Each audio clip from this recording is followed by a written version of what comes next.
Mais uma vez, muito boa noite. Estamos de regresso nesta noite de quinta-feira, de informação privilegiada. Agora com um painel político no NAU, com a Rita Matias do Chega, Sofia Pereira do Partido Socialista e a Lina Oldebovink, professora universitária. Muito boa noite. Rita Matias, muito boa noite. Posicionamento do Chega relativamente a esta greve geral marcada para 11 de dezembro, numa altura em que ainda está a haver negociação sobre estas mais de 100 alterações que o Governo quer fazer à lei laboral. Antes de mais, boa noite a todas, cumprimentar o painel e quem nos acompanha a partir de casa, dizer que esta greve geral parece-nos absolutamente extemporânea, numa fase em que o que está em cima da mesa é um anteprojeto, com 100 medidas, onde não só os partidos como a concertação social pode pronunciar-se e pode existir negociação. Aliás, a Ministra do Trabalho assim o manifestou ainda no período do Orçamento do Estado, pelo menos a propósito das propostas que o Chega trouxe. Não sei qual é que é a percepção do Partido Socialista nessa matéria e parece-me que é, uma vez mais, o radicalismo do Partido Comunista Português e dos seus aliados, que estão claramente às portas da morte, a tentar dar um ar da sua graça sem compreenderem que estão a dinamitar um processo que ainda pode trazer bons frutos para os trabalhadores, porque nem tudo do que está a ser discutido neste anteprojeto é necessariamente mau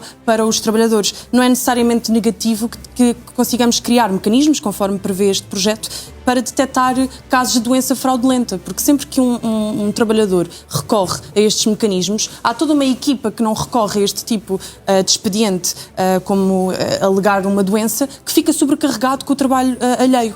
Ou, por exemplo, reduzir o número de horas de formação, a quantidade de trabalhadores que estão sujeitos a formações obrigatórias, que não trazem nada de útil para a sua função em particular, mas que têm que cumprir porque é lei e porque é despacho. Mas não identifica retrocessos nestas alterações? E o Chega tem sido muito focal nessa matéria. Por exemplo, tudo o que toca aquilo que são os direitos das mulheres trabalhadoras, o Chega está profundamente contra. Nós não admitimos que uma mulher que passe por um período de uma perda gestacional tenha que ser humilhada, tenha que apresentar um relatório médico em relação a esse processo e que veja o seu direito a poder estar em casa, a restabelecer-se não só do ponto de vista da sua saúde, mas também do ponto de vista emocional, que uma mulher seja humilhada ao ponto de ter que estar no dia do trabalho, no trabalho, aliás, 2 ou 3 dias depois desta perda brutal que teve na sua vida. Como também não concebemos uma redução no número de horas de amamentação e também não concebemos que a licença parental não seja nos termos que estavam a ser discutidas no projeto de cidadãos que foi discutido e que previa uma partilha entre o pai e a mãe, um alargamento, de acordo com aquilo que os cidadãos queriam, não com que o Governo queria ou que dava jeito a certas empresas. E qual é o posicionamento, por exemplo, relativamente à intenção de tornar o horário mais flexível e de pais com filhos até aos 12 anos já não poderem recusar trabalhar à noite, fim de semana, feriados e mesmo... Somos também contra essa redução, porque nós temos que caminhar num sentido de um mercado laboral mais amigo das famílias e não o seu contrário. Essa é a posição de um partido conservador que defende a família, mas também contra, por exemplo, o recorrer ao outsourcing depois de despedimentos coletivos. Mas identificam aqui alguma vontade do Governo de recuar em determinados pontos? Para ser totalmente honesta, parece-me que o Governo quis acenar com papões, eventualmente estes temas que mencionei, ligados aos direitos das mulheres, que são tão descabidos, que me parece que é o Governo depois a querer mostrar que até teve uma capacidade de negociação. E quem não está a entender isto nesta fase, está a cair na jogatana de Luís Montenegro, para que depois no final ele até pareça um moderado e o sensato. E sinceramente, eu como alguém num partido de oposição, choca-me que os outros intervenientes, interlocutores, não compreendam isto. Mas, por outro lado, ouvir também alguém que representa o Partido Socialista dizer que sempre que a direita está no poder há um retrocesso nos direitos e nas garantias dos trabalhadores. É só, eventualmente, reconhecer que a Sofia não tem memória e não sabe o que é que aconteceu durante, por exemplo, o governo de José Sócrates, onde assistimos aos aumentos do IVA de 21% e depois para 23%, e isto teve um encarecimento brutal do custo de vida e afetou sobretudo os trabalhadores e as classes médias e baixas. Ou, por exemplo, dos pacotes da Troika que foram aprovados pelo Partido Socialista, pela mão de José Sócrates, que não só levou a cortes salariais na função pública, como ao congelamento de carreiras, os professores, os polícias, os enfermeiros, os médicos, que vamos falar também a seguir. Houve também uma redução de investimento no âmbito destes PECs de investimento público, que levou a uma degradação de serviços públicos. Depois, já no governo de António Costa, isto para revisitar os governos socialistas, a atualização dos escalões de IRS foi sempre feita abaixo da escala de inflação, o que fez com que muitos trabalhadores, na verdade, passassem para escalões mais elevados e que tivessem que pagar mais. Chegámos ao ponto de ter no nosso país trabalhadores a pedirem para não serem aumentados, para não serem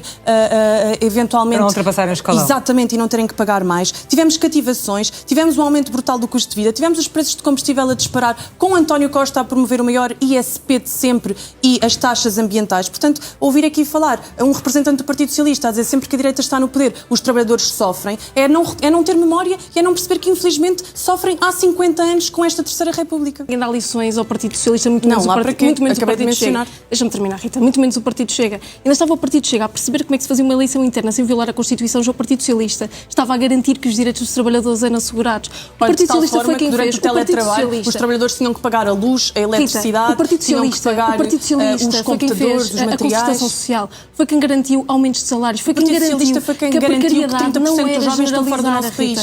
E, portanto, Rita, deixa-me dizer que no que diz respeito são absolutamente inacessíveis para os jovens. No que diz respeito, o Partido Socialista fez. Rita, deixa-me deixar concluir. Normalmente o Chega normalmente não acrescenta nada aos debates, também não queiras não acrescentar hoje. Portanto, deixa-me só dizer-te o seguinte. Em primeiro lugar, eu não vou permitir que dirijas assim nestes moldes. Ao Partido Socialista, ninguém dá lições de moral no que diz respeito. Nós temos de avançar, Rita Matias, muito rapidamente, só para fechar este tema.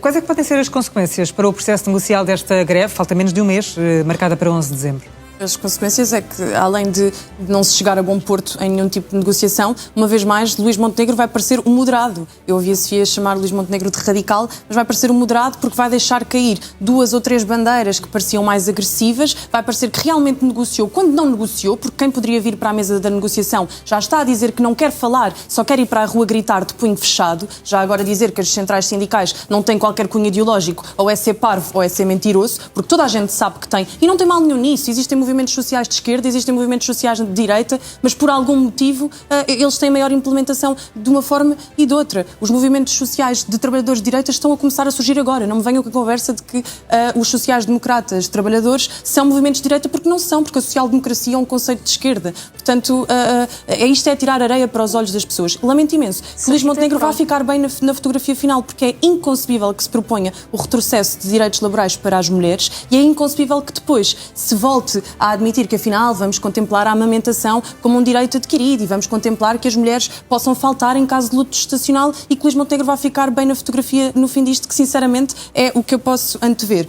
Agora, ouvi a Sofia também dizer que aquilo que Luís Montenegro faz com este PEC de alterações legislativas é promover a desregulação do mercado laboral. Deixe-me dizer que o mercado laboral já está profundamente desregulado. A partir do momento em que nós permitimos uma entrada de mão de obra barata, que foi cerca de 500 mil trabalhadores que vieram, porque de 1,5 milhão apenas 500 mil trabalham, portanto 1/3 dos imigrantes é que estão inseridos no mercado de trabalho, que permite que tenham salários abaixo do salário mínimo nacional, portanto a média no ano passado era que um imigrante ganhava cerca de 600 euros por mês, portanto abaixo do salário mínimo nacional. Isto sim está a permitir que os trabalhadores portugueses não consigam competir em condições de igualdade, porque obviamente que os trabalhadores portugueses não se vão sujeitar a estas práticas humilhantes e, portanto, lamento que só olhem para metade dos problemas. Matias, esta deve ser uma prioridade por parte do Ministério da Saúde, equiparar aquilo que é pago a quem é do quadro relativamente a quem presta serviços nos hospitais? Não me parece que seja uma prioridade, ou pelo menos que não deve ser feita assim. Em primeiro lugar, não deve ser feita sem chamar as partes, uma vez mais, e dialogar e chegar-se a um entendimento, e não deve ser feita reconhecendo que o Serviço Nacional de Saúde se tornou altamente dependente desta forma de maquilhar um problema estrutural que se chamam recursos humanos. Os médicos estão desmotivados, não querem trabalhar para o Serviço Nacional de Saúde porque os salários não são dignos, porque as carreiras estiveram congeladas há anos, conforme eu pude referir em relação aos PECs. Mas são os tarefeiros que têm que ganhar menos ou são os médicos e os profissionais do quadro que têm que ganhar mais? São os profissionais do quadro que têm que ganhar mais, é o Serviço Nacional de Saúde que não deve estar dependente de tarefeiros, é o país que deve reconhecer que essa medida que o Partido Socialista criou apenas maquilhou um problema estrutural, é o país que deve perceber que, se calhar, em vez de estarmos a mexer na legislação laboral per si, em medidas avulsas, se calhar devíamos olhar para o Sistema Nacional de Saúde e perceber que, atualmente, os médicos também têm objetivos de carreira distintos e também querem conciliar a sua vida familiar e outros projetos que possam ter com a sua carreira de medicina, e se nós pararmos de demonizar isso e as experiências que eles também querem ter no privado e as experiências que também querem ter de investigação, que são legítimas, vamos ter mais pessoas afetas ao Serviço Nacional de Saúde e isto é positivo, mas agora continuarmos a manter este sistema que faz com que os doentes não consigam ser acompanhados, princípio, meio e fim, pela mesma pessoa, que não consigam ter a garantia de que os serviços estão abertos e que, acima de tudo, que o Serviço Nacional de Saúde não consiga ter uma garantia de execução de um orçamento, porque ora é X, ora de repente é Y, mediante os tarefeiros que sejam necessários, isto é o caldo perfeito para continuarmos num caos que os portugueses sentem na hora, cada vez que não têm a consulta que desejam, cada vez que não têm a urgência aberta no seu... Aline, resta-me agradecer às três a presença nesta informação privilegiada. Muito boa noite.